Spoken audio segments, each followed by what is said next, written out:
ಮೊದಲನೇ ಸೀನೆ ಬಹಳ ಹಾಟ್ ಅಂತೆ. ವಯಸ್ಸಿನ ಹುಡುಗಂಗೆ ಇದನ್ನೆಲ್ಲ ಯಾಕ್ರಿ ಹೇಳ್ತಾ ಇದ್ದೀರಾ? ನೋಡೋಕೆ ಮಳ್ಳನ್ ತರ ಇದ್ದಾನೆ, ಆದ್ರೆ ಇವ್ನು ಮಾಡೋ ಕೆಲಸ ಮಾತ್ರ ಗೀಯಾ ಗೀಯಾ ಗೀಯಾ ಗೀಯಾ ಗೀಯಾ ಗೀಯಾ.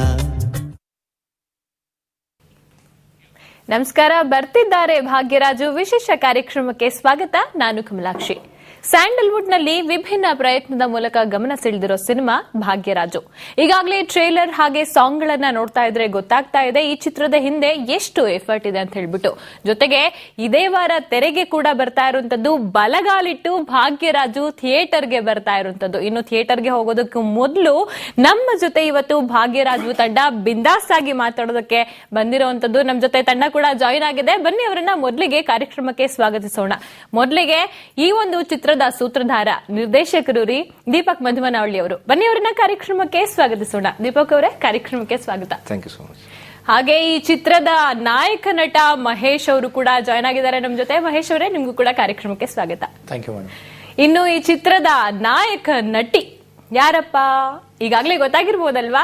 Sweet and simple Janvi Kamath. ಬನ್ನಿ ಅವರನ್ನು ಕೂಡ ಕಾರ್ಯಕ್ರಮಕ್ಕೆ ಸ್ವಾಗತಿಸೋಣ. ಜಾನ್ವಿ, ನಿಮ್ಗೂ ಕೂಡ ಸ್ವಾಗತ. ನಮಸ್ಕಾರ. ಸೊ ಓಕೆ, ಈಗಾಗಲೇ ಚಿತ್ರ ಎಷ್ಟು ಸೌಂಡ್ ಮಾಡ್ತಾ ಇದೆ ಅಂತ ಹೇಳ್ಬಿಟ್ಟು ನಾವು ಟ್ರೇಲರ್ ಗಳನ್ನ ನೋಡ್ತಾ ಇದ್ರೆ ಗೊತ್ತಾಗುತ್ತೆ. ಸೊ ಮೊದಲಿಗೆ ನೋಡ್ಬಿಟ್ವಿ ನಾವು ಯಾವ್ದ್ರಿಂದ ಪ್ರಾರಂಭ ಆಗುತ್ತೆ ಅಂತ ಹೇಳಿ. ಸೊ ಮೊದಲಿಗೆ ಏನ್ ಹೇಳಿಕ್ಕೆ ಇಷ್ಟಪಡ್ತೀರಾ ನೀವು? ಏನಿಲ್ಲ, ವೆರಿ ಫಸ್ಟ್ ನಾನು ಎಲ್ಲರಿಗೂ ಹೇಳಕ್ ಇಷ್ಟಪಡೋದು ಏನಂತಂದ್ರೆ, ಫಸ್ಟ್ ಆಫ್ ಆಲ್ ಥ್ಯಾಂಕ್ಸ್. ನಮ್ದು ಏನ ಪ್ರಮೋಷನ್ಸ್ ಇರ್ಬೋದು, ಟ್ರೈಲರ್ ಇರ್ಬೋದು, ನಮ್ದು ಪ್ರತಿಯೊಂದು ಪೋಸ್ಟರ್ ಇರ್ಬೋದು, ತುಂಬಾನೇ ಚೆನ್ನಾಗಿ ಸಪೋರ್ಟ್ ಸಿಕ್ಕಿದೆ ನಮಗೆ. ಫೇಸ್ಬುಕ್ಕಲ್ಲಿ ಇರ್ಬೋದು, ವಾಟ್ಸಪ್ಪಲ್ಲಿ ಇರ್ಬೋದು, ಹೊರಗಡೆ ಜನರಲ್ ಪಬ್ಲಿಕ್ ಇರ್ಬೋದು. Too much of love, too much of support ಸಿಕ್ಕಿದೆ ನಮಗೆ. ಅದಕ್ಕೆ ನಾನು ಎಲ್ಲರಿಗೂ ತುಂಬಾ ಥ್ಯಾಂಕ್ಫುಲ್ ಆಗಿ ಇದಕ್ಕೆ ಇಷ್ಟಪಡ್ತೀನಿ. ಸುಮಾರು ಜನ ನಮ್ಮ ಪೋಸ್ಟರ್ಗಳನ್ನ ಪ್ರೊಫೈಲ್ ಪಿಕ್ಚರ್ ಮಾಡ್ಕೊಂಡಿದ್ದಾರೆ ವಾಟ್ಸಪ್ಪಲ್ಲಿ, ಫೇಸ್ಬುಕ್ಕಲ್ಲಿ. ಸೊ ನಿಮ್ಗೆ ಇವೆಲ್ಲ ಏನಂತಂದ್ರೆ ಒಂದು ಸ್ಟ್ರೆಂತ್. ಈಗ ನಾಳಿದ್ದು ಸಿನಿಮಾ ರಿಲೀಸ್ ಆಗ್ತಾ ಇದೆ ಮೇನ್ ಥಿಯೇಟರ್ ತ್ರಿಭುವನ್. ಸೊ ಇದೇ ಪ್ರೀತಿ, ಇದೇ ಸಹಕಾರ ನೀವು ಥಿಯೇಟರ್ಗೆ ಬಂದು 5ನೇ ತಾರೀಕು ಸಿನಿಮಾ ಥಿಯೇಟರ್ ಕೊಡಬೇಕಾಗಿ ನಾನು ಎಲ್ಲರೂ ವೆರಿ ಫಸ್ಟ್ ನಾನು ಎಲ್ಲರೂ ಅದನ್ನ ಕೇಳ್ಕೊಂತೀನಿ. ಓಕೆ, ಖಂಡಿತವಾಗ್ಲೂ ಕೂಡ ನಾವು ಚಿತ್ರದ ಬಗ್ಗೆ ಮಾತನಾಡ್ತಾ ಇರುವಂತದ್ದು. ಚಿತ್ರದ ಸೂಪರ್ವಾದಂತಹ ಟ್ರೈಲರ್ ಈಗಾಗಲೇ ರೆಡಿ ಇದೆ, ನೀವು ಒಂದ್ಸರಿ ನೋಡ್ಬಿಡಿ. ರಾಮಾಪಟ್ಟಣ ಇದು ಸಾಧಾರಣ ಜನ ವಾಸವಾಗಿರುವಂತ ಒಂದು ಊರು.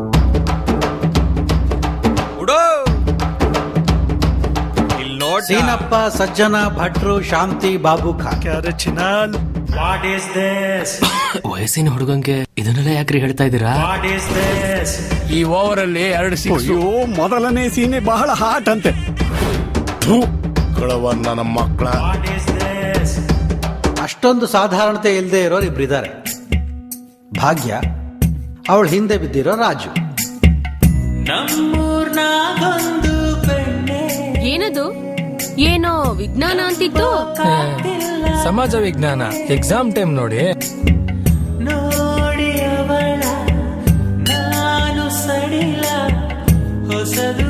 ಮಾತ್ರ ಹುಡುಗಿ ಬೆಣ್ಣೆ ಇದ್ದಂಗಿದಲ್ ಕಡ. ಯಾರು ರಾಜ?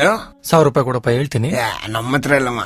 ತಿಗಾ ಮುಚ್ಕೊಂಡೋಗು. ಮತ್ತೆ ನೋಡೋಕೆ ಮಳ್ಳನ್ ತರ ಇದ್ದಾನೆ, ಆದ್ರೆ ಇವ್ನು ಮಾಡೋ ಕೆಲಸ ಮಾತ್ರ ಸಿನಿಮಾ ನೋಡಿ. ಇದು ಪ್ಲಾನ್. ಬೇಜ ಬಾಯಿಗೆ ಬಂತು. ಮಕ್ಳ ಕಚ ಹಂಗೆ ಇಟ್ಕೋ, 2 ವರ್ಷ ಆದ್ಮೇಲೆ ಇಸ್ಕತೀನಿ. ನಾವ್ ಅನ್ಕೊಂಡಿರೋ ಕೆಲಸ ಸರಿಯಾಗಾದ್ರೆ ಉದಯರಂಗ ಬಸ್ ಹತ್ತಿ ಬೆಂಗಳೂರಿಗೆ ಹೋಗ್ತಾ ಇದೀವಿ. ಯಾವುದು ಫಿಲಂ? ಉಪೇಂದ್ರ.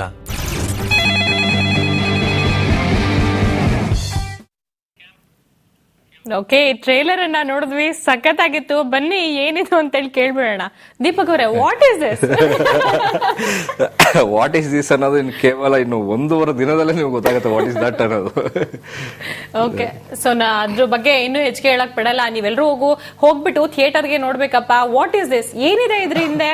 ಸಾಕಷ್ಟು ಕುತೂಹಲ ಇದೆ ಅಲ್ಲ. ಇನ್ನೂ ಏನೇನೋ ಇದೆ ರೀ, ಅದನ್ನೆಲ್ಲ ಗೊತ್ತಾಗ್ಬೇಕು ನಿಮ್ಗೆ ಅಂತ ಹೇಳಿದ್ರೆ ನೀವು ಥಿಯೇಟರ್ಗೆ ಹೋಗಿ ಮೂವಿಯನ್ನ ನೋಡ್ಲೇಬೇಕು. ಓಕೆ, ಮಹೇಶ್ ಅವರೇ, ಹೆಂಗ್ ಅನಿಸ್ತಾ ಇದೆ ನಿಮ್ಗೆ? ಈಗಾಗ್ಲೇ ಥಿಯೇಟರ್ಗೆ ಬರೋದಕ್ಕೆ, ನಾನು ಈಗಾಗ್ಲೇ ಹೇಳ್ಬಿಟ್ಟೆ, ಬಲ್ಗಾಲಿಟ್ ಬರೋದಕ್ಕೆ ರೆಡಿ ಆಗಿರೋ ಅಂತದ್ದು. ಹೆಂಗ್ ಅನಿಸ್ತಾ ಇದೆ? ಎಕ್ಸೈಟ್ಮೆಂಟ್ ಜಾಸ್ತಿ ಇರುತ್ತೆ ನಿಮ್ಮಲ್ಲಿ ಅಲ್ಲ? ಎಕ್ಸೈಟ್ಮೆಂಟ್ ತುಂಬಾ ಇದೆ, ಹಂಗೆ ನರ್ವಸ್ನೆಸ್ ಇದೆ. ಜನ ಹೆಂಗ್ ತಗೊಂತಾರೆ ಅನ್ನೋದು ಒಂದೊಳ್ಳೆ ಪ್ರತಿಕ್ರಿಯೆ ಇದೆ, ಎಲ್ಲಾರ್ದು ಸಪೋರ್ಟ್ ಇದೆ. ಏನಂದ್ರೆ ಅಪ್ರಿಸಿಯೇಷನ್ ಸಿಗ್ತಾ ಇದೆ ನಮ್ಮ ಟ್ರೈಲರ್ ನೋಡಿ, ಮತ್ತೆ ನಮ್ಮ ಫೋಟೋಸ್ ಎಲ್ಲ ನೋಡಿ. ಸಿನಿಮಾ ಹೆಂಗ್ ತಗೊಳ್ತಾರೆ ಜನ, ಬಂದ್ ಹೆಂಗೆ ನಮಗ್ ಸಪೋರ್ಟ್ ಮಾಡ್ತಾರೆ ಅನ್ನೋದ್ರ ಮೇಲೆ ಡಿಪೆಂಡ್ ಆಗುತ್ತೆ ಈಗ. ಓಕೆ, ಜಾನ್ವಿ, ನಿಮಗೆ ಹೆಂಗಿರ್ತಿದೆ, ಯಾವ ರೀತಿ ಇದೆ ಎಕ್ಸೈಟ್ಮೆಂಟ್? ತುಂಬಾನೇ ಇದೆ ಎಕ್ಸೈಟ್ಮೆಂಟ್. ಎಷ್ಟಂದ್ರೆ ಇವಾಗ ನಾನು ನೀವು ಮನೆಯಲ್ಲಿ ನೋಡಿದ್ರೆ ಯಾವಾಗ್ಲೂ ಫೋನಲ್ಲೇ ಇರ್ತೀನಿ. ಇದರ್ ಯಾರಿಗಾದ್ರೂ ಕಾಲ್ ಮಾಡಿ ನಮ್ ಸಿನಿಮಾ ಬರ್ತಿದೆ, ಈ ತರ ಆ ತರ, ಈ ಥಿಯೇಟರ್ ಆ ಥಿಯೇಟರ್, ಇಲ್ಲ ಅಂದ್ರೆ ಇನ್ಫ್ಯಾಕ್ಟ್ ನಮ್ಮ ಊರಿಂದಲೂ ಬರ್ತೇನೆ. ನಾನು ಮಂಗಳೂರು ಹುಡುಗಿ, ಸೊ ಮಂಗಳೂರಿಂದ ಯಾವ ಥಿಯೇಟರ್ ಅಮ್ಮ ಮತ್ತೆ ಹೇಳಿ ಮತ್ತೆ ಸೊ ಈ ಥಿಯೇಟರ್ ಆ ಥಿಯೇಟರ್. ಅದ್ ಬಿಟ್ರೆ ಎಲ್ರಿಗೂ ಪ್ರೋಮೋಸ್ ತೋರ್ಸೋದು. ಇವತ್ತು ಬೆಳಿಗ್ಗೆ ಪಾರ್ಲರ್ ಹೋದೆ, ಅಲ್ಲಿ ಆಡಿಗೂ ತೋರಿಸಿ ಇದ್ ನೋಡಿ ಈ ತರ. ನೀವು ಹೋಗಿ ಅವ್ರು ಮಲಯಾಳಿ, ಆಕ್ಚುಲಿ ಅವ್ರದ್ದು ಕನ್ನಡ ಇಲ್ಲ, ನೀವು ನೋಡ್ಲೇಬೇಕು ಸರ್, ನನ್ನ ಫ್ಯಾಮಿಲಿನ ಕರ್ಕೊಂಡು ಹೋಗಿ. ಸೊ ಆ ತರ ತುಂಬಾ ಎಕ್ಸೈಟ್ಮೆಂಟ್ ಇದೆ. ಇವಾಗ ಮಾತಾಡೋದು ಬರೀ ಭಾಗ್ಯರಾಜ್ ಬಗ್ಗೆ ಎಲ್ಲಾ ಕಡೆ ತುಂಬಾ ಎಕ್ಸೈಟ್ಮೆಂಟ್ ಇದೆ. ಅಟ್ ದ ಸೇಮ್ ಟೈಮ್ 2 ದಿನ ಇದೆ, ಕೌಂಟ್ ಡೌನ್ ತರ ನಮ್ ಒಳಗಡೆನೆ ಇದೆ ಅಲ್ವಾ, ಬರ್ತಾ ಇದೆ. ಹೆಂಗೆ ಅಪ್ರಿಶಿಯೇಟ್ ಮಾಡ್ತಾರೋ, ಬಿಕಾಸ್ ನಮ್ ಸ್ಟೋರಿ ಇಷ್ಟ ಆಗಿದೆ, we feel it is positive. But ಜನ ಹೆಂಗೆ ನೋಡ್ತಾರೋ, ಅದನ್ನ ಯಾವ ರೀತಿಯಲ್ಲಿ ನೋಡ್ತಾರ ಅನ್ನೋದು ಸ್ವಲ್ಪ ಅಪ್ರಿಹೆನ್ಷನ್. ಓಕೆ, ನಮ್ಮ ವ್ಯೂವರ್ಸ್ ಆಪ್ಟ್ ಮಾಡ್ಕೊಂಡ್ಬಿಟ್ಟಿದ್ದಾರೆ, ರೊಮ್ಯಾಂಟಿಕ್ ಮೂವಿ ಅಂತಂದ್ರೆ ಇದೇ ರೀತಿಯಾಗಿರ್ಬೇಕು ಅಂತ ಹೇಳ್ಬಿಟ್ಟು. ಸೊ ರೊಮ್ಯಾಂಟಿಕ್ ಮೂವಿನಲ್ಲಿ ಯಾವೆಲ್ಲ ರೀತಿಯಾದಂತಹ ಎಲಿಮೆಂಟ್ಸ್ ಇರಬೇಕು, ಸೊ ನಾವು ಟ್ರೇಲರ್ ನೋಡ್ತಾ ಇದ್ರೆ ಗೊತ್ತಾಗುತ್ತೆ ಆ ಎಲ್ಲಾ ಎಲಿಮೆಂಟ್ಸ್ ಇದ್ರಲ್ಲಿ ಇದೆ ಅಂತ ಹೇಳ್ಬಿಟ್ಟು. ಸೊ ಖಂಡಿತವಾಗ್ಲೂ ಕೂಡ ನಮ್ಮ ವ್ಯೂವರ್ಸ್ ಅಂತೂ ಮಿಸ್ ಮಾಡ್ಕೊಳ್ಳೋದೇನೋ ಭಾಗ್ಯರಾಜು ಮೂವಿನ, ನಾವು ಕೂಡ ಮಿಸ್ ಮಾಡಲ್ಲ. ಡೆಫಿನೆಟ್ಲಿ. ನೀವು ಈಗ ಲವ್ ಸ್ಟೋರಿ ಅಂತ ಹೇಳಿದ್ರೆ there is love story of course ಇದೆ ಅದರಲ್ಲಿ, ಬಟ್ ಅದ್ರಲ್ಲೇ ಒಂದ್ ಸಸ್ಪೆನ್ಸ್, ಒಂಥರ ಥ್ರಿಲ್ಲರ್ ಅದು ಇದೆ. ಸೊ ಜನರಿಗೆ ನೋಡಿದಾಗ ತುಂಬಾ ಜನ ಕೇಳ್ತಾರೆ ಏನಂತ ಗೊತ್ತಾಗ್ತಿಲ್ಲ, ಅದಕ್ಕೆ ಫೆಬ್ರವರಿ ರಿಲೀಸ್ ಆಗ್ತಿದೆ, ಥಿಯೇಟರ್ಗೆ ಬಂದು ನೋಡಿ ಅಂತ ಹೇಳ್ತೀನಿ. ಒಂದ್ ಲೈಫ್ ಅಲ್ಲಿ ಈಗ ನಾವು ಅಥವಾ ನಮ್ ಫ್ರೆಂಡ್ಸ್ ಆಗ್ಲಿ ಯಾರಾದ್ರೂ ಅನುಭವಿಸಿರೋವಂಥದ್ದು ಫೀಲಿಂಗ್ಸ್ ಇದೆ ಅಲ್ವಾ, ಅದನ್ನೆಲ್ಲ ತೋರಿಸಿದೀವಿ ಅಂತ ನಾನ್ ಹೇಳ್ತಾ ಇದ್ದೀನಿ. ಹೇಳ್ಬೇಕು, ಡೈರೆಕ್ಟರ್ನೇ ಕೇಳ್ಬೇಡ ಅಂತ. ಯಾಕೆ ನಾವೆಲ್ಲ ಒಂದ್ಸರಿ ರೀಕಾಲ್ ಮಾಡ್ಕೋಬಾರ್ದು, ಚಿತ್ರೀಕರಣದಿಂದ ಹಿಡಿದು ಸ್ಟಾರ್ ಕಾಸ್ಟ್ ಇಂದ ಹಿಡಿದು ಮತ್ತೆ ಏನೇನೆಲ್ಲ ನಡೀತು ಅದರಿಂದ ಹಿಡಿದು ಎಲ್ಲ ಒಂದ್ಸರಿ ರೀಕಾಲ್ ಮಾಡ್ಕೊಳ್ಳೋಣ ಅಲ್ವಾ ದೀಪಕ್ ಅವರೇ? ಖಂಡಿತ 100%. ಓಕೆ, ಮೊದಲಿಗೆ ಏನ್ ಹೇಳಿಕ್ಕೆ ಇಷ್ಟಪಡ್ತೀರಾ ಚಿತ್ರದ ಬಗ್ಗೆ? ಈ ಚಿತ್ರದ ಬಗ್ಗೆ ನನಗೆ ಒಂದು ನನ್ನ ಮನಸ್ಸಿಗೆ ತುಂಬಾ ಹತ್ತಿರವಾದಂತ ಸಿನಿಮಾ. ಈಗ ಪ್ರಾಬ್ಲಮ್ ನಾನು ಹೇಳಕ್ ಸ್ಟಾರ್ಟ್ ಮಾಡಿದ್ರೆ ಮಹೇಶ್ ನಗ್ತಾರಲ್ಲ. ಇದೇನಂದ್ರೆ ನಾನು ಹುಟ್ಟು ಬೆಳೆದಿದ್ದು ಕೊಳ್ಳೇಗಾಲ,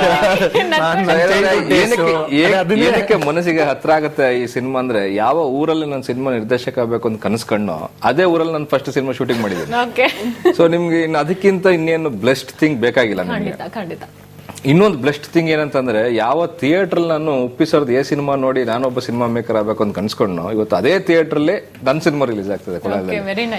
ಸೊ ಒಂದು ಪಾಸಿಟಿವ್, ಆಫ್ ಕೋರ್ಸ್ ಇದು ಪಾಸಿಟಿವ್ ಸೈನ್. ಅದಾಗಿದ್ದು 97 ಅಲ್ಲಿ, ಇದಾಗ್ತಿದ್ದು 2016 ಅಲ್ಲಿ. ಸೊ ನಿಮ್ಗೆ ಹೆಚ್ಚು ಕಮ್ಮಿ ಒಂದು 18-20 ವರ್ಷದ ಟ್ರಾವೆಲ್ ಇದು. ಡ್ರೀಮ್ ಇಂದ ರಿಯಾಲಿಟಿಗೆ 20 ವರ್ಷ ಟ್ರಾವೆಲ್ ತಗೊಂಡಿದೆ ಭಾಗ್ಯರಾಜು. ಒಂಥರ ಖುಷಿ ಫೀಲಿಂಗು.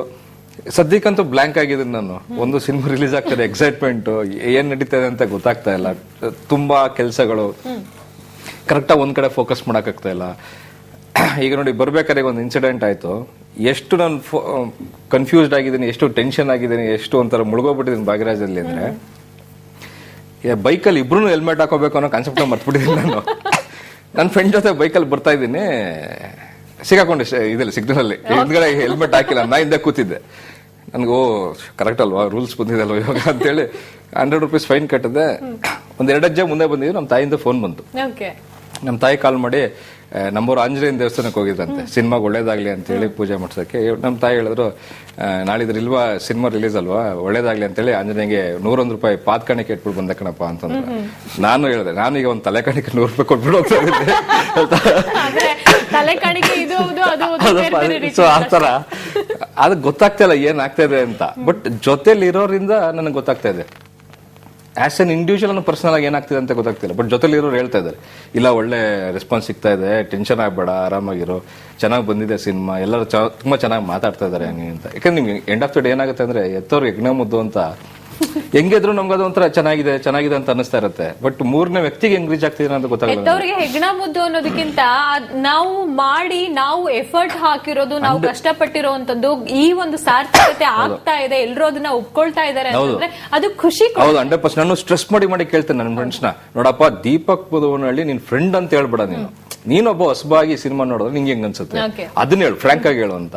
ಫ್ರಾಂಕ್ ಆಗೋ ಹೇಳ್ತಾರೆ. ಆಮೇಲೆ ಹೇಳ್ತಾರೆ, ಇಲ್ಲ ಗುರು ನಿಂಗೆ ಅಷ್ಟೊಂದು ಡೌಟಾ ಅನ್ಬಿಟ್ಟು ಅವ್ರು ವಾಟ್ಸ್ಆಪ್ ಅಲ್ಲೆಲ್ಲ ಶೇರ್ ಮಾಡಿರ್ತಾರಲ್ಲ, ಅವರು ರಿಪ್ಲೈ ಮಾಡಿರ್ತಾರೆ ನೋಡಿ, ಯಾರೋ ಸ್ಟ್ರೇಂಜ್ ಫ್ರೆಂಡ್ಸ್, ಅದೆಲ್ಲ ಸ್ಕ್ರೀನ್ ಶಾಟ್ ತೋರಿಸ್ತಾರೆ, ನೋಡಪ್ಪ ಎಲ್ಲ ಹೆಂಗ್ ರೆಸ್ಪಾನ್ಸ್ ಮಾಡ್ತಾರೆ. ಸೊ ಇವೆಲ್ಲ ಏನಂತಂದ್ರೆ ನಿಮಗೆ ಒಂದು ಪಾಸಿಟಿವ್ ಹೋಪ್ ಕೊಡುತ್ತೆ ನಿಮ್ಗೆ.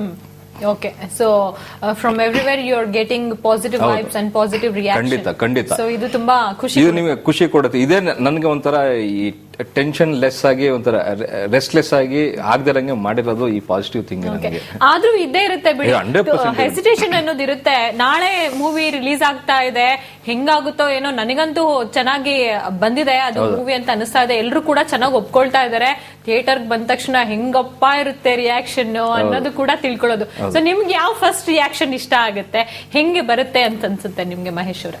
ಅಲ್ಲ, ಸಿನಿಮಾ ಚೆನ್ನಾಗಿ ಬರುತ್ತೆ ಅಂತ ಒಂದ್ ಹೋಪ್ ಇದೆ ನಮ್ಗೆ, ಅಂದ್ರೆ ಗ್ಯಾರಂಟಿ ಹೇಳಕ್ಕಾಗಲ್ಲ. ಆಡಿಯನ್ಸ್ ರಿಯಾಕ್ಷನ್ ನೋಡಿ ಬಂದ್ಮೇಲೆ ನಾವ್ ಅನ್ಕೊಂಡಿರೋ ಪ್ರಕಾರ ಅಂದ್ರೆ ತುಂಬಾ ಚೆನ್ನಾಗಿ ರಿಯಾಕ್ಟ್ ಮಾಡ್ತಾರೆ ಅಂತ. ಅಂದ್ರೆ ಅವ್ರಿಗೆ ಒಂದು ಪೈಸಾ ವಸೂಲ್ ಅಂತ ಇರುತ್ತಲ್ಲ, ಅದಾಗಿರುತ್ತೆ 100%. ಮತ್ತೆ ನಮ್ಮ ಸಿನಿಮಾ ನೋಡ್ ಬಂದ್ಮೇಲೆ ಎಂಟರ್ಟೈನ್ ಆಗಿರ್ತಾರೆ. ಈಚೆ ಬಂದ ತಕ್ಷಣ ಅವ್ರ ರಿಯಾಕ್ಷನ್ ಹೆಂಗಿರುತ್ತೆ ಅನ್ನೋದನ್ನ ಎಕ್ಸ್ಪೆಕ್ಟ್ ಮಾಡಕ್ಕೆ ಆಗಲ್ಲ. ಆ ಒಂದು ರೇಂಜಲ್ಲಿ ನನ್ಗೆ ಅನಿಸ್ತಾ ಇದೆ. ಫುಲ್ ಕಿರ್ಚಾಡ್ಕೊಂಡು ಕೂಗಾಡ್ಕೊಂಡು, ಮೋಸ್ಟ್ ಪ್ರಾಬ್ಲಿ ನನ್ ಸಿಕ್ಕರೆ ಕುಕ್ಕಿದ್ರು ಕುಕ್ಬೋದು ಥಿಯೇಟರ್ ರೆಡಿಯಾಗಿರಿ ಆತರ ಆಗ್ಬೋದು. ಓಕೆ, ಖಂಡಿತವಾಗ್ಲೂ ಕೂಡ. ಸೊ ಭಾಗ್ಯರಾಜು ಜರ್ನಿ ಹೇಗಿತ್ತು ಅಂತ ಹೇಳಿ ಕೂಡ ತಿಳ್ಕೊಳ್ಳೋಣ. ಅದಕ್ಕೂ ಮೊದಲು ಭಾಗ್ಯರಾಜು ನಕಲು ಮಾಡ್ಬೇಡಿ ಅಂತ ಹೇಳಿ ಹೇಳ್ತಾ ಇದಾರೆ. ಏನನ್ನ ನಕಲು ಮಾಡಬಾರ್ದು ಈಗಾಗಲೇ ಹೇಳಿದಾರ್ರಿ ಅವರು. ಮತ್ತೊಂದ್ಸರಿ ಕೇಳಿ ತಿಳ್ಕೊಳ್ಳೋಣ ಯಾವ್ಯಾವ್ದನ್ನ ನಕಲು ಮಾಡಬಾರ್ದು ಅಂತ ಹೇಳ್ಬಿಟ್ಟು. But after a short break. ಮೊದಲನೇ ಸೀನೆ ಬಹಳ ಹಾಟ್ ಅಂತೆ. ವಯಸ್ಸಿನ ಹುಡುಗಂಗೆ ಇದನ್ನೆಲ್ಲ ಯಾಕ್ರಿ ಹೇಳ್ತಾ ಇದ್ದೀರಾ? ನೋಡೋಕೆ ಮಳ್ಳನ್ ತರ ಇದ್ದಾನೆ, ಆದ್ರೆ ಇವನ್ ಮಾಡೋ ಕೆಲಸ ಮಾತ್ರ ಗೀಯಾ